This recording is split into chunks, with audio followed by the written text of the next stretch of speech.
शाहीर साहेबांना पुन्हाहून एकदा दुय्यमीच्या गीतामध्ये सुंदर प्रश्नाची मांडणी केली, सुंदर प्रश्न विचारलं। हा प्रश्न मला दुसऱ्यांदा विचारण्यात आलेला आहे।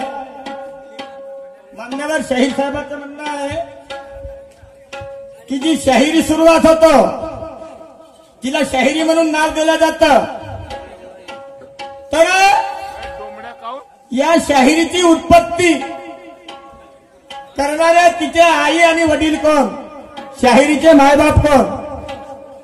मग ही शाहिरी जो सादर करतो, शाहिरी जी सादर करतो त्याला गायक म्हटलं जातं, गाणं सादर करतो गायक म्हटलं जातं, शाहिरी सादर करतो त्याला शाहीर म्हटलं जातं। तर त्या शायराचे आई आणि बाप कोण? सुंदर प्रश्नाची मांडणी केली। मागे मी सांगितलं होतं की शहराचे मायबाप, आपण शहराचे मायबाप आमचे कोणी नाही, तर शहराचे मायबाप ही जनता आहे, जनार्दन आहे।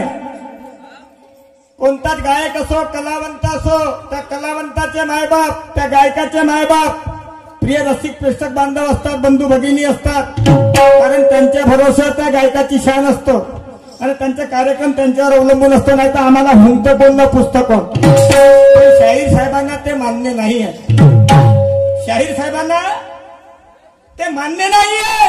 शाहीर साहेबांचं म्हणणं आहे की प्रेक्षकगण शाहिराचे मायबाप नाही, तर शाहिराचे मायबाप आहे, त्याचं नाव आहे बुद्धी आणि ज्ञान।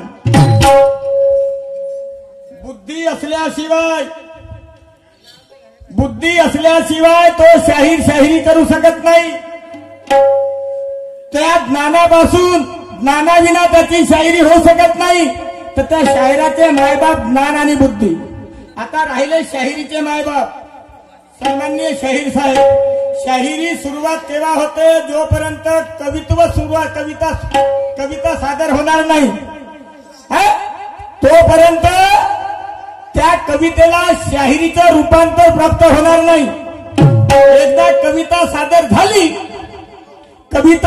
झाली की त्याला शाहिरीचं महत्व, मर्म कळतो, त्याला शाहिरी त्या कवितेचं रूपांतर त्या शाहिरीमध्ये होते, त्या गाण्याचं रूपांतर त्या शाहिरीमध्ये होते। तर सन्माननीय शाहीर साहेब, शाहिरीची आई तिचं नाव आहे कविता, शाहिरीची आई तिचं नाव आहे कविता।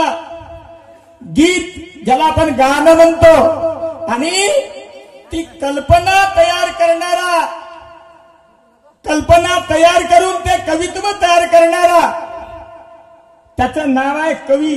शाहिरीच्या बापाचं नाव आहे कवी, आणि कवी न कविता जोपर्यंत तयार करत नाही तोपर्यंत त्या शाहिरीला रंग येत नाही, त्या शाहिरीला नाव, शाहिरी म्हणून नाव मिळत नाही। हे तुमच्या प्रश्नाचं प्रतिउत्तर। खरी उत्पत्ती कवी पासून या शाहिरीची उत्पत्ती आहे। मान्यवर शाहीर साहेब, त्यानं कल्पना सादर केली, कल्पना तयार केली, कविता बनवली, कविता ही त्याची तिची आई आणि कवी तिचा बाप। हे तुमच्या प्रश्नाचं। आता माझाही प्रश्न आहे मान्यवर शाहीर साहेब, खूप ज्ञानीवंत आहात, चांगल्या वस्तादाचे शागिर्द आहात, तुम्हाला आत्मप्रचिती याची जाण आहे, गुरुप्रचिती याची जाण आहे, शास्त्रप्रचिती याची जाण आहे। तर सन्मान्य शाहीर साहेब, मी कोणती प्रचिती विचारतो तुम्हाला? आध्यात्मिक प्रश्न आहे। सन्मान्य शाहीर साहेब, प्रत्येकाची उत्पत्ती, प्रत्येक माणसाची उत्पत्ती सप्तधातूपासून झाली आहे मान्यवर शाहीर साहेब, आणि त्या धातू तयार झाल्या आई आणि वडिलापासून। आता तुम्हीच आई वडिलावर चालता, मायबापावर चालता, तर मलाही तुमच्या मागे मागे धावणं महत्वाचं। तर सप्तधातूची उत्पत्ती आई आणि वडिलापासून झाली मान्यवर शाहीर साहेब। तर प्रत्येकाच्या शरीरात सप्तधातू तयार आहेत, आणि सप्तधातूचा हा माणसाचा शरीर। सन्मान्य शाहीर साहेब, रस, रुधिर, मांस, मेरू, मज्जा, शुक्र, अस्थि, ह्या सप्तधातू आहेत मान्यवर शाहीर साहेब। तर वडिलाचे धातू किती, वडिलाचे धातू किती आणि आईचे धातू किती? हात लावून दाखवा शरीराला, या जनतेला सांगा की हे धातू आहेत, हे वडिलाचे आणि हे आईचे धातू आहेत, हात लावून सांगा। तर मी खरोखर तुम्हाला मानल्याशिवाय ठेवणार नाही, हो खरोखर तुम्हाला तुम्ही जर म्हणताना मान्यवर शाहीर साहेब हे वस्ताद आहेत, चेले तयार करतात, कमी नाही, तुम्ही स्वतःला विद्वान एवढा बुद्धिमान समजत नाही, समजणारा माणूस नाही या पृथ्वीच्या पाठीवर.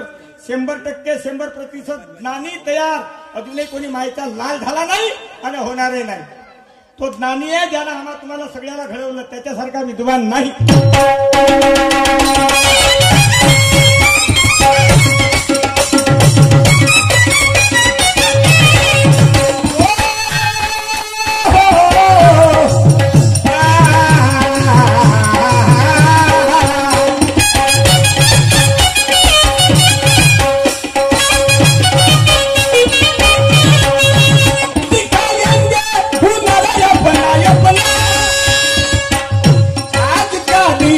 कल नहीं आना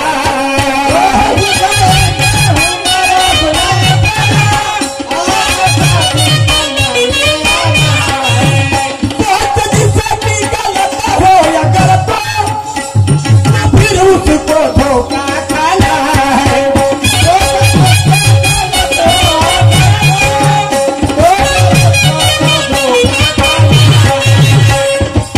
दिखाएंगे हुनर अपना अपना आज का दिन कल नहीं आना है. दिखाएंगे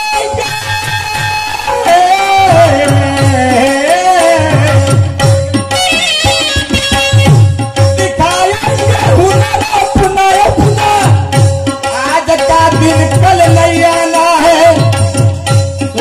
जिसकी गलत हो अगर तो फिर उसी को धोखा खाना.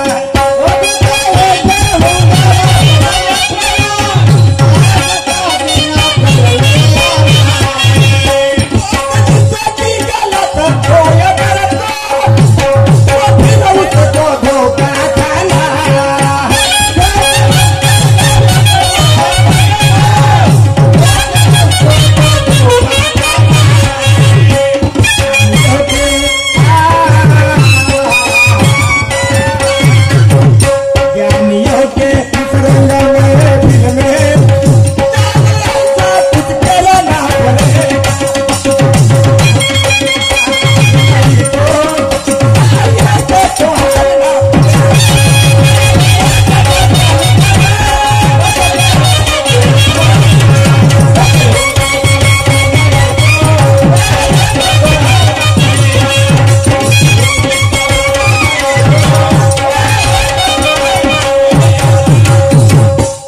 सम्माननीय शाहीर साहेब, सवाल पूछने के पहले कई बार सोचना जरूरी होता है, सोचने के बाद सवाल पूछना जरूरी होता है. मैंने भी पूछा था सवाल आपको मान्यवर शाहीर साहब, आपने जवाब क्या दिए और मेरे सवाल को पतंग जैसा आपने उसे हवा में उड़ा दिए. सवाल की तसल्ली जो आपसे होती है, ये तन की तसल्ली पूरे ख्वाब से होती है. ज्ञानी कभी ज्ञान का मन में कपट रखता नहीं, समझा कर बताता, बुरा कभी बकता नहीं, सच्चाई के सामने झूठ कभी रुकता नहीं और पापियों के सामने पुण्य कभी झुकता नहीं. ये सिद्धांत की बात सच्ची है. मर्द औलाद जन्म देवा मर्दान की कितनी अच्छी. मान्यवर शाहीर साहेब, ऐका शेवटचं कडवं काय म्हणतो.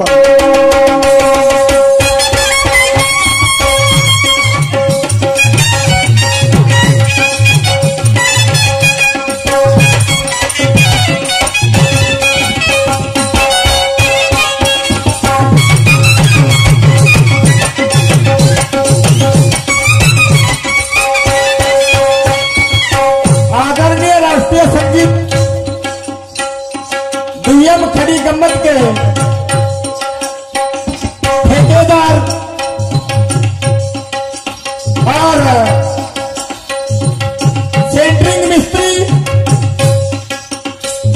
बालगढ़ के ठेकेदार मुक्काम देरिया में, नाम तो ध्यान में नहीं रहा, जिनके ओर से पार्टी को 50 रुपए की भेंट मिली, पार्टी को से धन्यवाद. हमारी बात की प्रतिभा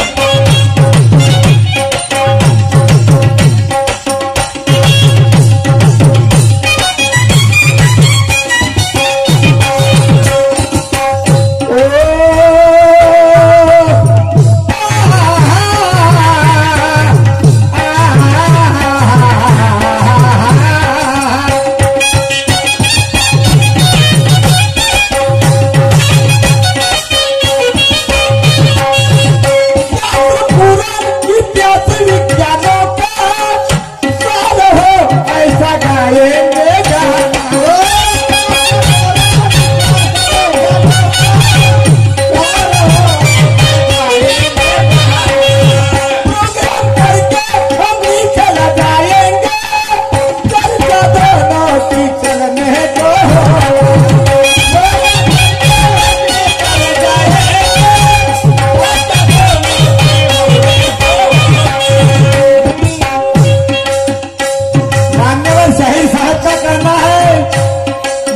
आएंगी मगर थोड़ी देर बाकी है, अभी शुरुआत है।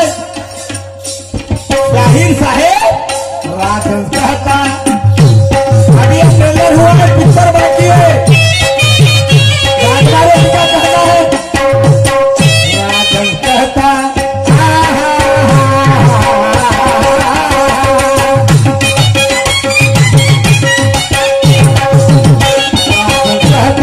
अभी भी समय है, अभी भी समय है, रंग शायरी में भरना पड़ेगा, बराबर नहीं